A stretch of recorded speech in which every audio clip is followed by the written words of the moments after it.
बगैर किसी कार्रवाई के 2 जनवरी तक मुलतवी कर दी गई है। हमारे साथ मौजूद है जमीर हुसैन। जमीर, मजीद तफसीलात उनसे जानेंगे। जी जमीर, अपडेट कीजिएगा इस हवाले से, क्या तफसीलात हैं आपके पास?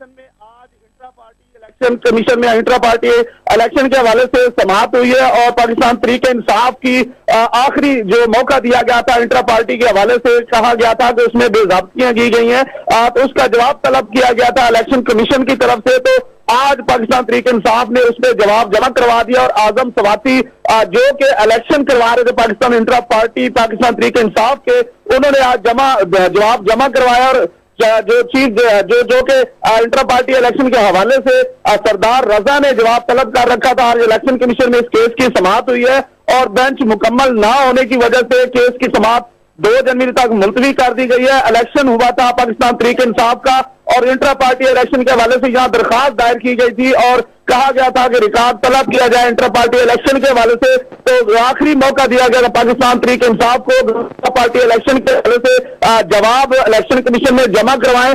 2 बार इलेक्शन कमीशन में जवाब जमा करवाने के लिए कहा गया था और आज आखिरी मौका दिया गया था कि आखिरी बार उनको आज का टाइम दिया गया था। आज के टाइम पे उन्होंने जमा करवाना था। आज पाकिस्तान तहरीक इंसाफ के आजम सवाब ने जवाब जमा करवा दिया है। अब इस केस की समाअत 2 जनवरी तक मुलतवी कर दी गई है। जी हमारे साथ मौजूद थे जो हमें तफसीलात से अपडेट कर रहे थे। आपको बताएं कि पीटीआई ने इंट्रा पार्टी इंतखाबात की तफसीलात इलेक्शन कमीशन में जमा करा दी हैं, जबकि ये तफसीलात जो है वो आजम सवाती की जानिब से जमा करवाई गई हैं और केस की समाअत बगैर किसी कार्रवाई के 2